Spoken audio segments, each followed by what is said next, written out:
Hello everyone, my name is Jace, and I'll be playing a game called Scrutinized. It's made by the same person that played Welcome to the Game and Welcome to the Game 2. I have seen this game before, so I know how to play, but I have never seen the ending. So I'm going to do a playthrough of this whole game. So we're going to play on casual, because I do not want permadeath. I don't want to keep having to replay the whole game over and over again. When she was a kid, Luna aspired to be a superhero. Not the ones in skin-tight suits that could fly, but the ones that identified connections where others didn't. She wanted X-ray vision to observe criminals when they tried to hide from the law, and supersonic hearing to listen in on mischievous talks, then a measure of heightened strength to restrain the guys bigger than her. This was all she craved when she was a child. As she became older, her ambitions took a more realistic approach, which seemed in direct opposition to the surreal tone the news took. The facts became the new dystopian fiction. The world grew louder each year, apparently more violent, or more visible than the year before.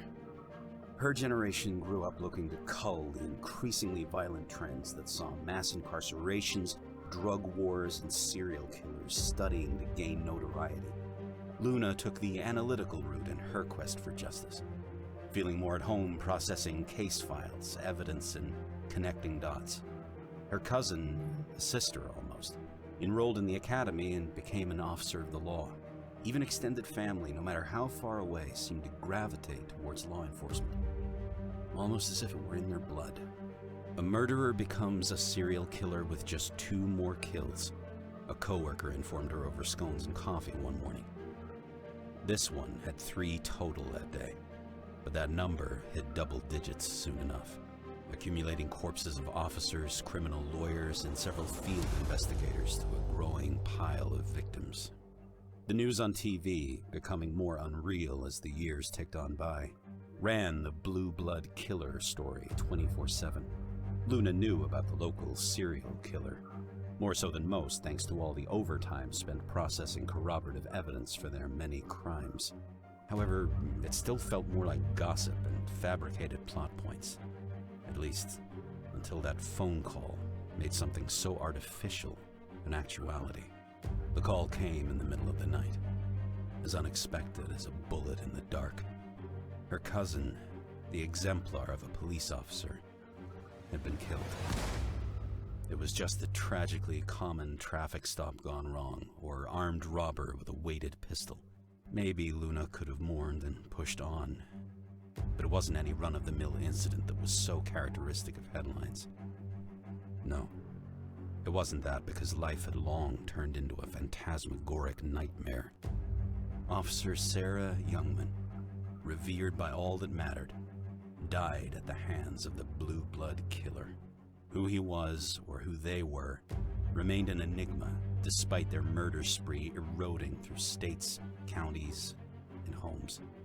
But more than the long list of confirmed victims and possible connections Luna herself had registered and slept away, this monster killed Sarah. Somehow, that turned the boogeyman into a living, breathing threat. No longer was this tyrant a thing she filed at the end of the day. It wasn't an obsession of the media. He was here, and if not in the literal sense, then definitely in her mind.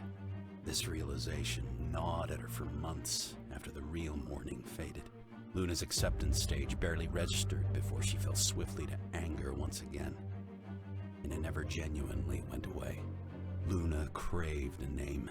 She wanted to know who killed the sweetest woman in the world, despite so-called dirty cops walking free. Luna needed justice. What was it about her cousin that triggered this killer in the first place? Could it be that she stood for everything a cop should be? A perfect example of morality, protectiveness, mentality, and heart? Officer Youngman was everything demanded in the ones that protected them, and Luna wouldn't allow her memory to fade away as another statistic. Day in and day out, she spent the connections she'd built up through work and rowdy Christmas parties to see if there was something no one else saw. Cop friends that never steered her wrong came up empty-handed. Family members with careers linked closer to the real action knew little else than the papers.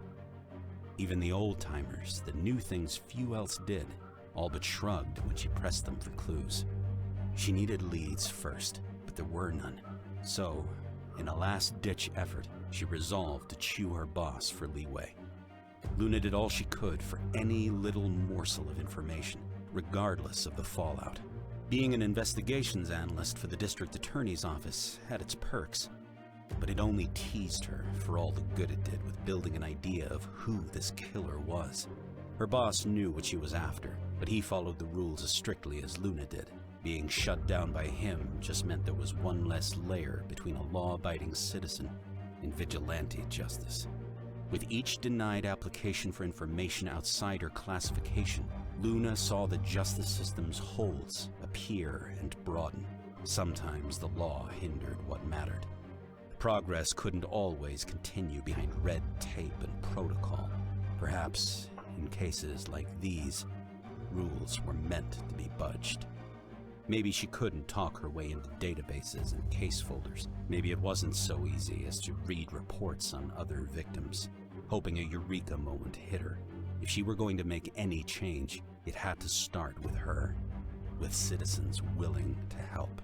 Yes, Luna respected the law, and she would uphold it as Sarah would have wanted, but she couldn't stand idly by any longer. One morning, she called in sick, made flyers, and pinned them around town.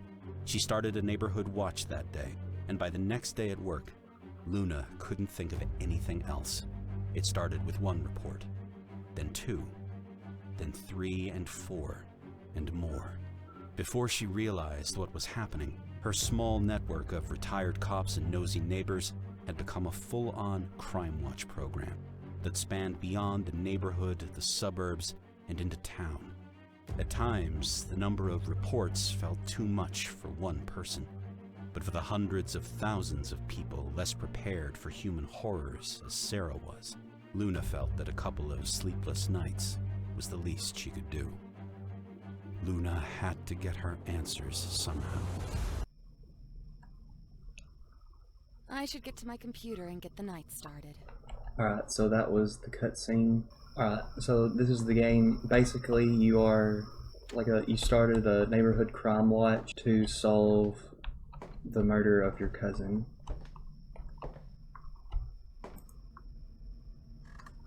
Oh, yeah. I need to read that email and check out those bolos. And while you're doing all of this, you have 2 people trying to kill you. These are the 2 people. You don't know their names, of course. But while you're also having to deal with all of that, you have to solve these cases as well. And you have to look up the people's names. Let's get into this. Let me get everything open first, because that... Oh yeah, and you also have cameras as well. You check. Both of them, well, all 3 of them. Get everything open and get everything set up. Alright, let's get to these first cases. If you're not aware already, Howard is a Foley who makes sound effects for mainly horror movies. He's very proud of his success and boasts about it frequently. As such, many of the sounds that come from his house, while they could be bloody screams of murder, most of the neighborhood is tuned out of the performance Howard puts on.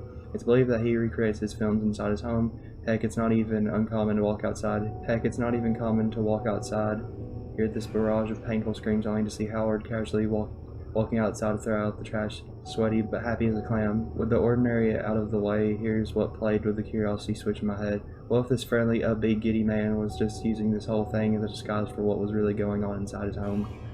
This past weekend, the wind tipped over his garage cans, and I awoke in the morning to sprinkling of bloody rags all over my front lawn and bushes. Now I should say I have no clue what Howard's performance entails. I don't know what's to be expected. Okay, I don't need to read all that. So let's look up this guy in where'd the thing go? I mean, the B&B, the police records. Howard Elmore.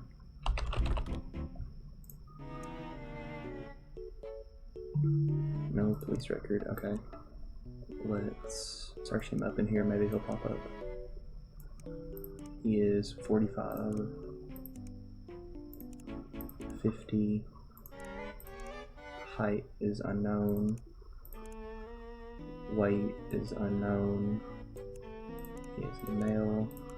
Hair color is black. Eye color hazel. Oh, there he is. Alright, let's put this in the little thingy and we'll look up his name in the social spot. He is talking about how he's just doing movies. So maybe he is just doing movies. But we're still gonna check everything. And you can hack into their phones and stuff. To go through their pictures and stuff.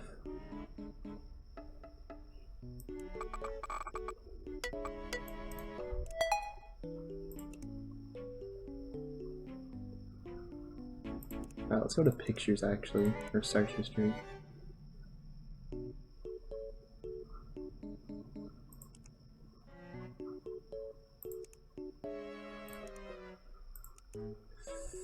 I don't know about this. Oh, no, he guilty. Never mind. Nah. He got a whole body in here. Ugh. Internet went out again. Oh no. I need to go reset the router in the backroom closet. Let's go do that then. Oh, wrong button. Let's go do that then. Oh, okay, right mouse button. Oh, I forgot to lock all the windows.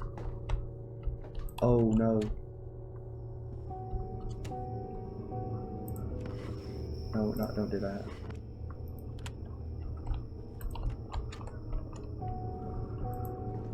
Oh, wrong way.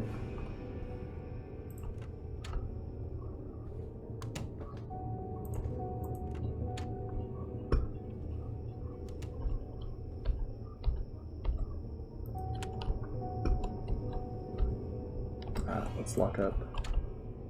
Let me turn on the Wi-Fi again.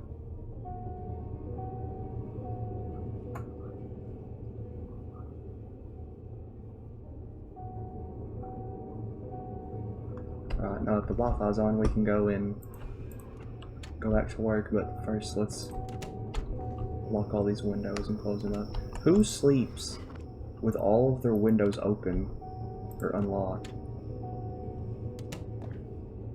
Like, there's no need for that.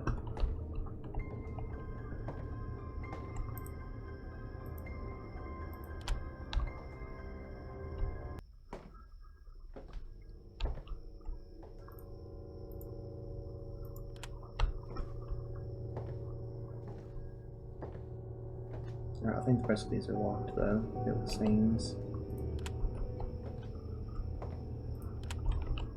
Alright, let's get back to work.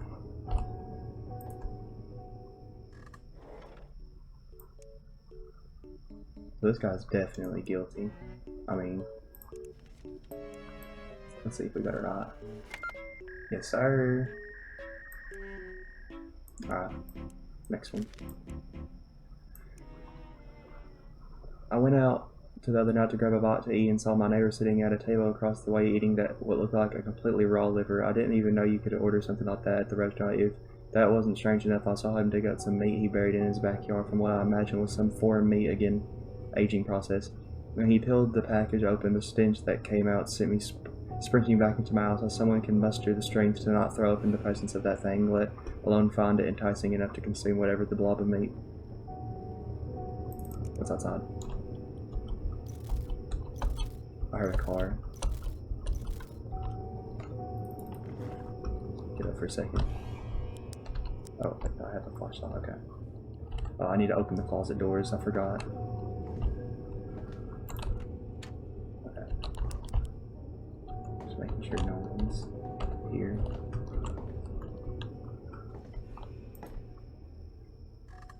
Okay, so this dude is being accused of having some strange meat in his yard.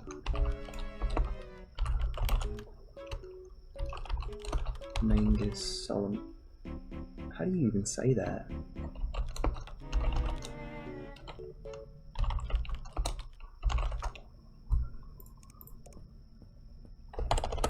No. Get up, get up. Someone is walking outside. What does that say?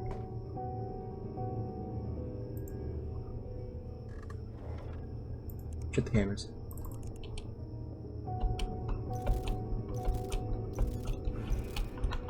Get up. Someone is walking outside. I heard that.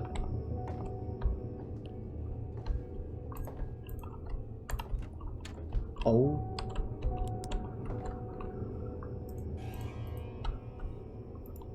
Turn them off. Wait, did they turn off the breaker?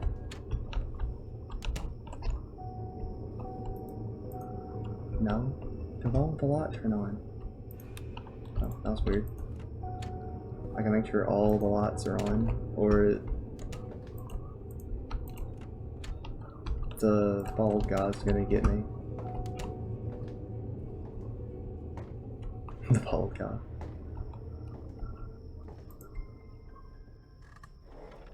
Alright.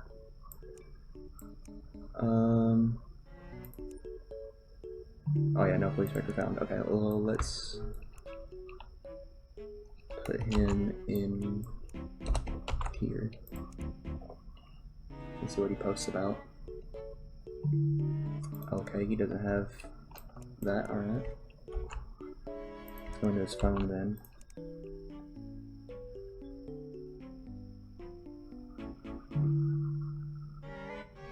Oh yeah, I forgot, I need to, oh, dang it. Need to put his name in here.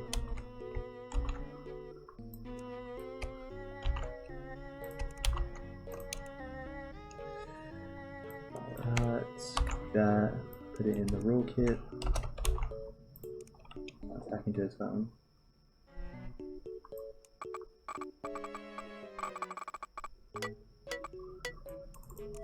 Yes, sir. Alright.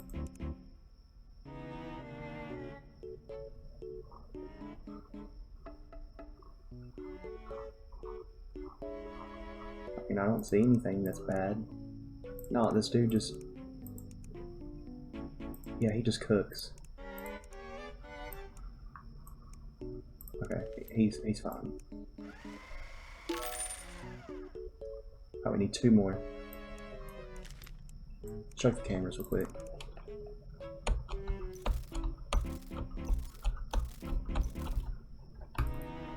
Oh no.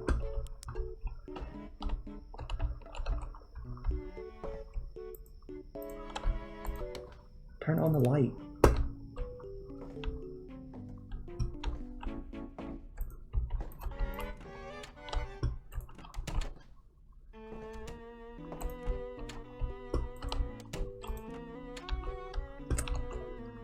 Dude, always turn off my lights. What?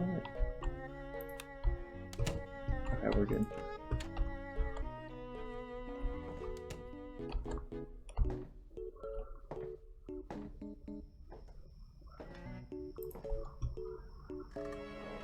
Shut the cameras before we get back.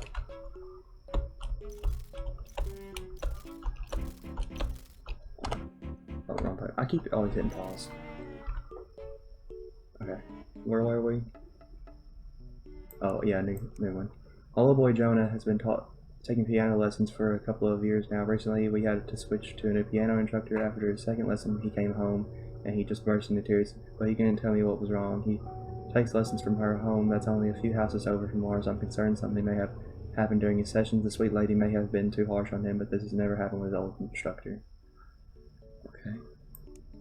Kelly Hughes. Oh, I spelled Kelly wrong.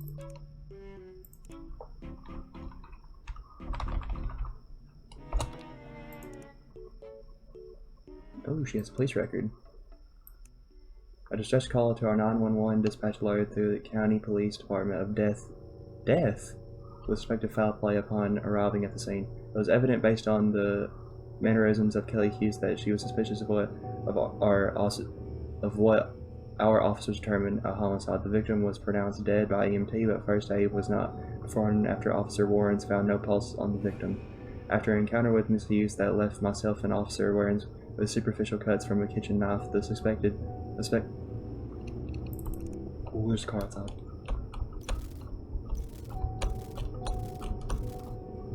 Okay, I think we're good. Let me get up for a second. Alright. We're good.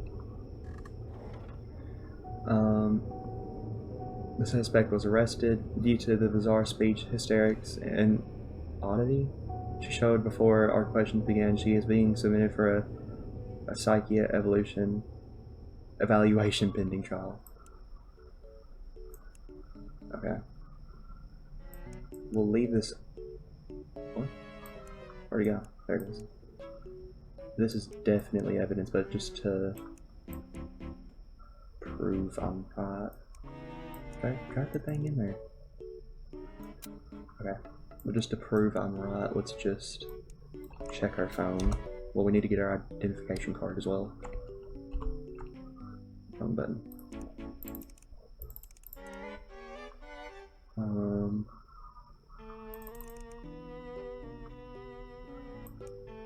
Wait, we don't need our identification card. We just need to check our phone.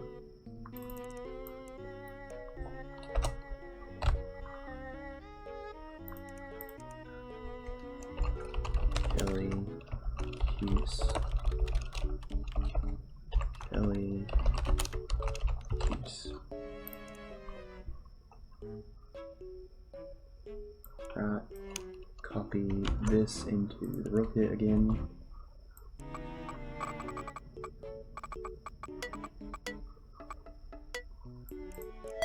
Alright, let's check her phone. Why is her profile picture like that?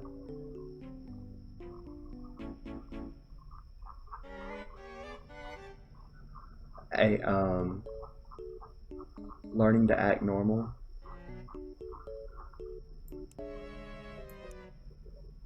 Oh, you definitely. Oh, you.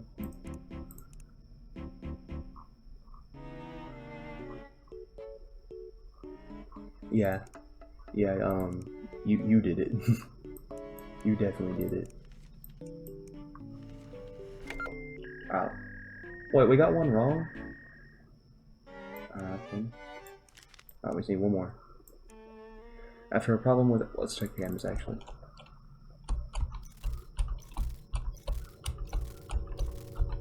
Let's get up. Check the rooms.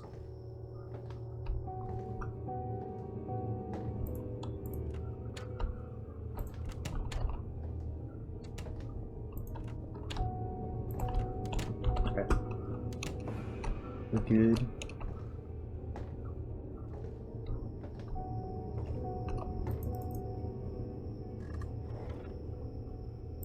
After a problem with our security system at the morgue, I sent the corrupted files to a data recovery agency to hopefully restore the footage. I have some suspicions that Mark was the culprit behind why the footage got damaged. I don't have any evidence to go off other than he was the only person working at the morgue at that night. I'd like to get to the bottom of this without having to wait the 2 weeks it's supposed to take to take the recovery agency to return the drives. They notified me as well. They notified me as well that the process isn't even guaranteed to restore the footage to a viewable resolution. I'd like to put my mind at ease and know for sure what happened that night. Okay. Mark Graham.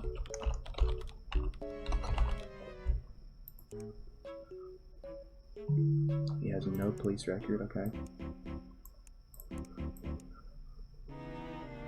Oh, he's got everything on him, okay. He's 35 to 40. Height, 6 foot to 6 foot. Weight, 205.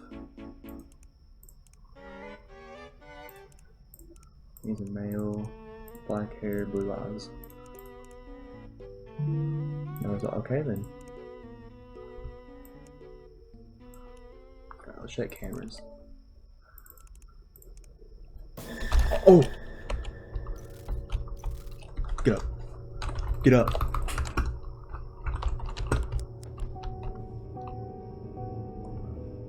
Oh my gosh.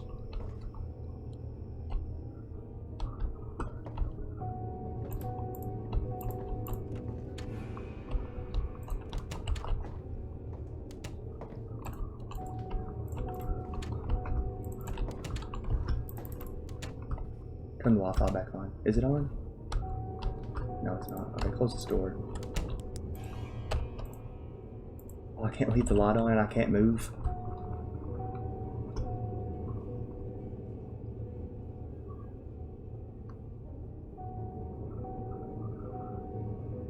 Oh, I can move now, okay.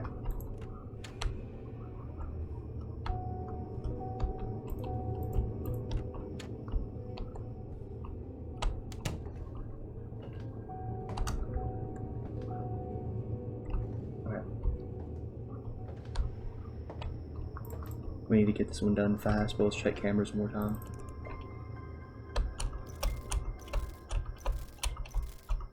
Okay, we're good. I gotta get up one more time.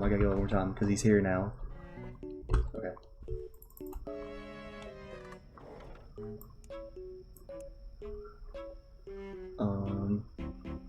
What were we doing? I can't remember. Alright, well, let's just check this real quick.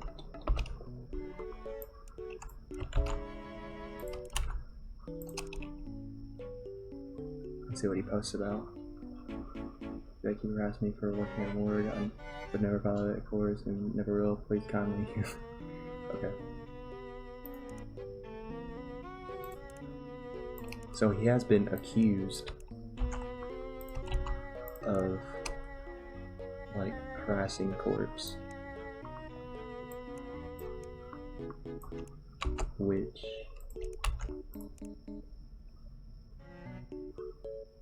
is not a good thing. Oh, two, okay then.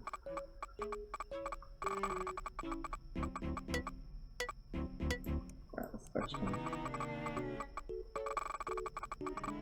Come on, we're out of time. There we go. That one took a lot longer. Search history. Is it weird? Okay then.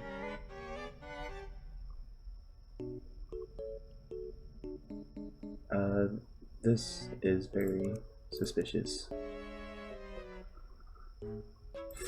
Now, my guy, you want to tell us about this? Let's look at his text. Okay, boss is not gonna have anything personal. Oh yeah, he's definitely caught. Alright, get this one done.